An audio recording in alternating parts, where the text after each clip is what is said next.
Okay, so you know the drill. It looks like a duck. Mm-hmm. It quacks like a duck. It swims exclusively in your pond.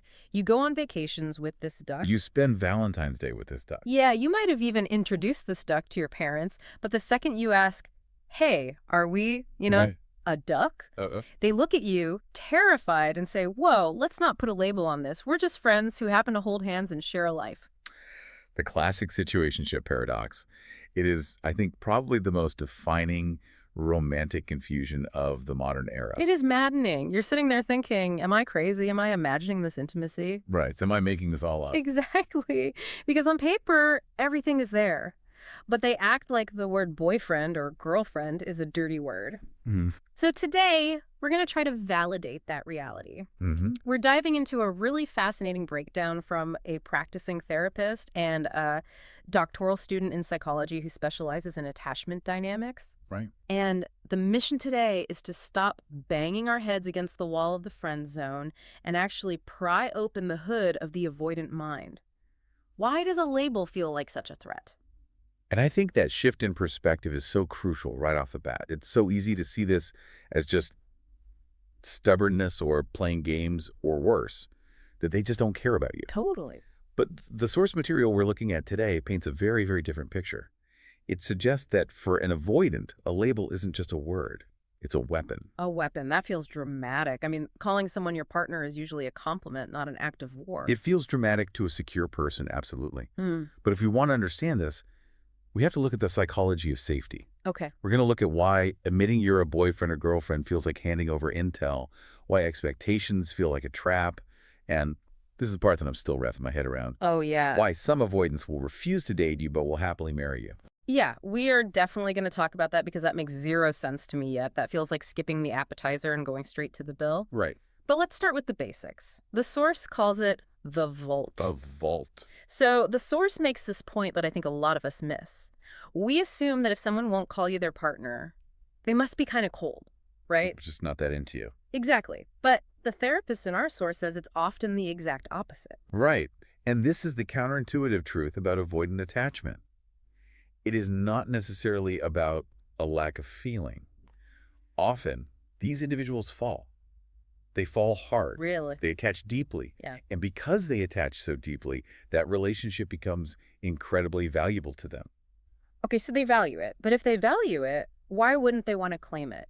If I win the lottery, I'm telling people I won the lottery. I'm not hiding the ticket in a shoe. Because if you tell people you won the lottery, you become a target.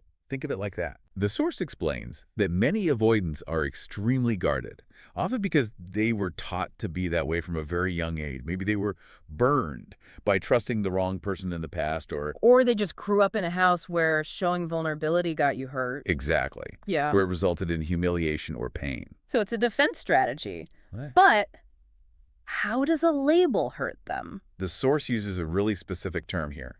Now, Intel. Intel? Like spycraft? What are we talking about here? My coffee order, my Netflix password? No, much deeper. The intel is the knowledge of their emotional needs. The logic, and it's almost a subconscious calculation, is if I label the relationship, if I say out loud, you're my girlfriend, I am handing you intel. Okay. I am admitting that I am attached to you. I am admitting that I need you. And once I admit that I need you. Oh, I see. You're confirming that I have the power to hurt you. Precisely. So if I'm just a friend and you leave, I can just say, whatever, we were just hanging out. Exactly. You save face. But if I'm your partner and you leave, Then I am devastated. And you knew you had the power to devastate me. The source highlights that subconscious logic. If I don't say the word, you can't take advantage of me. as long as it's undefined, they feel like they retain some autonomy. Yes. I haven't submitted to the vulnerability of needing you. That just sounds exhausting. They want the connection, but they refuse to pay the tax of admitting it exists. It is exhausting for them, too. I mean, they Mm. are constantly monitoring the perimeter. Even though functionally they totally need you. They're there every day, they're eating your food, sleeping in your bed. That's it. Their actions are showing the attachment. That's the duck part. But their words are maintaining the shield. It's a way to have the connection without consciously accepting the risk. Right. It's like they're trying to trick themselves. If I don't sign the contract, I can't get sued. That is a perfect transition to the second big hurdle the source talks about, because you mentioned a contract. That leads us to the expectations trap. Yes, it does. Right. Because to me, the label boyfriend or girlfriend just means, hey, I like you, let's keep doing this. But the source says avoidance, see it as a job description. A very demanding job description. Yeah, To a secure person, the label is a source of security. It means we're on the same team. right. But the source points out that for an avoidant, the label is perceived as a massive spike in expectations. Like a burden. It is a burden. The source notes that avoidants often fear that once that label is applied, the likelihood of disappointing their partner just skyrockets. Likelihood of disappointing. That is such a specific fear. Yeah. Why does the label make disappointment more likely? Think about the difference between, say, a volunteer and an employee. Okay. If you're a volunteer, if we're just hanging out and you show up to help, you're a hero. If you don't show up one day because you're tired, well, you're a volunteer. No one can get mad at you. Right. Low stakes. But if you're an employee, if you are the boyfriend, and you don't show up, You're fired. You failed the contract. you've failed. Yeah, so they viewed a label as moving from a volunteer position to a high-pressure corporate job they feel totally unqualified for. Precisely. If I'm your boyfriend and I need space, now I'm a bad boyfriend. I have failed.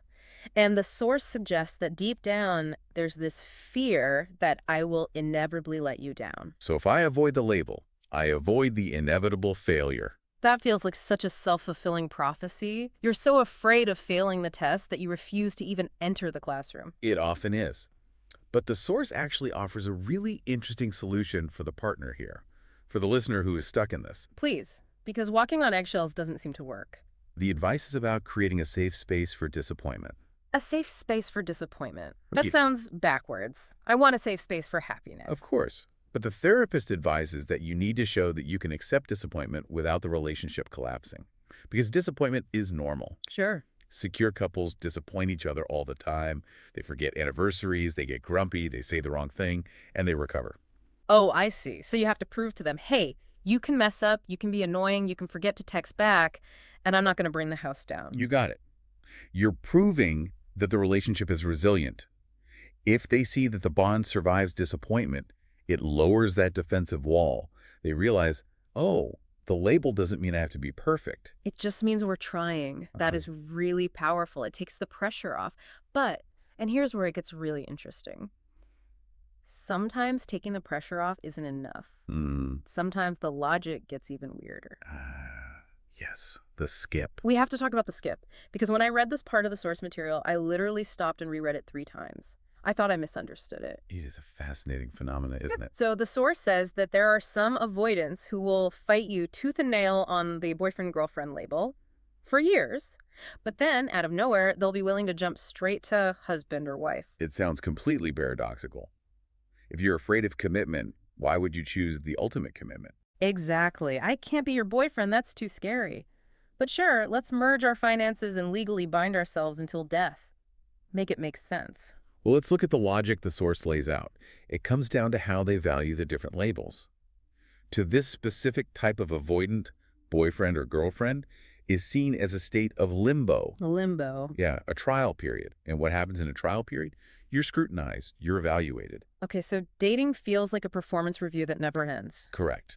In their mind, the dating phase is just a time where they get yelled at for not doing enough with no guarantee of security. I'm doing all this work, but you could still leave me tomorrow. High effort, low security. Right. But marriage. What about marriage? Marriage represents full commitment. The source says that for these individuals, marriage means, okay, the decision is made, I'm safe, now I'm going to do everything not to lose you. So they view dating as flimsy, but marriage as concrete. Yes, and it ties back to certainty. The source mentions that avoidants often need to be 100% or 200% sure before they apply a label. They don't want to try a label on. No, they want to know it's the final destination. So they skip the trial label and wait until they're ready for the forever label. But that puts so much pressure on the partner. You're basically saying, I won't admit I like you until I'm ready to die for you. It is intense. And the source adds a really important layer of context here regarding who does this. This skip is often more common in older demographics, people in their 50s, 60s, or 70s or older. And this is key. Okay. People who are children of avoidance who saw their parents' marriages fail. Let's dig into that generational trauma part, Yeah. because that feels heavy. It is. Imagine you're a child. You watch your parents date, or you watch their marriage crumble. And maybe you saw a parent who was half in, They were labeled as a partner, but they weren't committed, Mhm. and the marriage imploded. So you internalize that half in leads to disaster. Exactly. You internalize a lesson. If I am not 110% sure, the relationship is doomed. You look at the boyfriend-girlfriend stage, and you see it as the slippery slope that led to your parents' divorce. So they're trying to avoid repeating their parents' mistakes by demanding absolute certainty before they even start? Precisely. Yeah. They think, my parents were boyfriend and girlfriend, and look where that got them. I'm not doing that unless I know for a fact I can be the perfect husband or wife. It's perfectionism paralyzed by fear. I won't play the game unless I know I'm going to win the championship. That's a perfect way to put it. Okay, so we have the vault, which is the fear of vulnerability and intel. We have the expectation trap, fear of disappointment, and the skip, the need for 200% certainty. That explains the why. But now I need to be the voice of the listener here. If I'm sitting across the table from someone who acts like my partner but won't say it, understanding the psychology is nice, but it doesn't fix my Saturday night. Right. What do I actually do? This is the hardest part. The source gives a strategy guide, but I'll warn you, it requires a lot of emotional discipline. I'm ready. Break it down. What's step one? Step one is neutrality. Neutrality. That is hard when you feel rejected. When someone says, I don't want to call you my girlfriend, my instinct is to either cry or scream. And that is a natural human reaction. Yeah. But the therapist advises, do not feed the denial. If you react emotionally, if you cry, beg, or get angry, you are actually reinforcing the dynamic. How so? Because you're treating their refusal as a rational stance that warrants a rational emotional response. But the source argues that this refusal, it's a maladaptive behavior. Maladaptive. Okay. The expert uses a pretty provocative analogy here. They compare it to an adult tantrum. Whoa, hold on. An adult tantrum, that sounds a little condescending, doesn't it? I mean, we're talking about grown men and women here. It's not about treating them like a toddler. It's about recognizing the mechanism is primitive. Think about a child throwing a tantrum because they're overwhelmed. It's real to the child, but the adult in the room knows it's a behavior born out of being overwhelmed, not a logical argument. Oh. If an adult acts like a partner, but claims they aren't, they are psychologically overwhelmed. They are denying reality because reality is too scary. So if I break down crying, I'm just validating their distortion. I'm saying, yes, your fear is so real that it is destroying me. So what do I actually say? Neutrality is abstract. Give me a script. Okay, here's the vibe the source suggests. You want to be calm, firm, and unbothered. You might say something like, I hear that you aren't ready for a label right now. I know what we have, and I know we're exclusive. When you're ready to call it what it is, let me know. I'm not going anywhere. Wow. That is confident. It has to be. You are anchoring the reality. You're saying, I know what this is, even if you can't say it yet. That requires you to trust your own eyes more than their words. Which brings us to reality testing. I love this concept. Trust the data. But I want to push back on this a little bit because this sounds risky. The source talks about distinguishing between secure rejection and avoidant rejection. But isn't there a danger here? If a guy says, I don't want a relationship, and I decide, oh, he's just avoidant, I'll stay, am I not just stalking someone who dumped me? That is a massive danger, and we need to be very, very clear about this distinction. The source differentiates them based on action. Okay, break that down. How do I know the difference?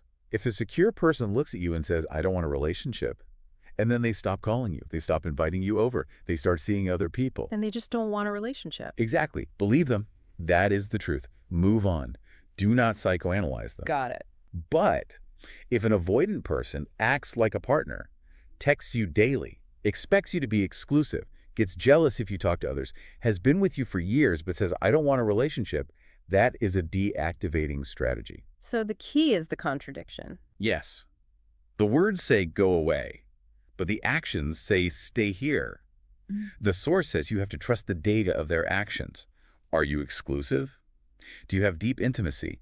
If the answer is yes, then you are in a relationship, regardless of what their anxiety allows them to admit verbally. So you have to be the keeper of reality. You have to be the one who looks at the duck and says, I know you're a duck, even if you think you're a toaster. Yes. But, and this is the biggest but of the episode, you also have to decide if that's enough for you. Right. Because knowing why they're doing it doesn't mean it doesn't suck. Exactly. The source isn't saying you must stay. It's saying if you choose to stay, you must understand that you are dating someone who is currently incapable of verbally confirming the reality you are living in. You're agreeing to be the one who holds the certainty for both of you. Correct. And that patience is about looking for incremental changes. The source says don't wait for the label boyfriend. Look for the smaller signals. Are they telling their friends about you? Are they introducing you to family? Are they making plans for next summer? Those are the real indicators of commitment for an avoidant. The label is often the last thing to come, not the first. Because the label is the scariest part. It's the final boss battle. Exactly. So let's recap this mission because we covered a lot of ground. We are dealing with a mind that values the connection so much it wants to hide it in a vault to keep it safe from intel. Yes. We're dealing with a fear that a label brings an avalanche of expectations, a job description they are terrified they will get fired from. Right. The employee versus volunteer dilemma. And we're dealing with a need for such absolute certainty that they might skip the dating label entirely and hold out for marriage just to be sure they won't repeat the mistakes of the past. That is the landscape. It is exhausting, but it's also kind of hopeful in a twisted way because it means the love isn't missing. It's just buried under layers of armor. It is entirely buried under fear. And that's why the strategy is patience and neutrality. You're trying to create an environment where the armor isn't necessary. And the source leaves us with one final thought that I think is really important to hold on to. If you're in this situation and you're waiting and waiting, and then one day they actually say it. They introduce you as their girlfriend or boyfriend. It's a massive moment. It's not just a word for them, right? No. Yeah. The source emphasizes that if an avoidant finally uses the label, you need to realize what a monumental step that is. It doesn't just mean I like you. It means they have actively fought a war against their own deep-seated instincts. Wow. They have fought through the fear of vulnerability, the fear of disappointment, and the fear of the unknown, just to say that word. It's a victory. It's a profound declaration of trust. They are handing you the weapon and trusting you not to use it. So if you get the label, know that you earned it. And if you haven't gotten it yet, well, check the data. You might already have the duck, even if it's refusing to quack. Trust the reality, not just the label. Thanks for diving deep with us today. Hopefully this helps you decode the silence a little bit better. Take care of yourselves out there. See you next time.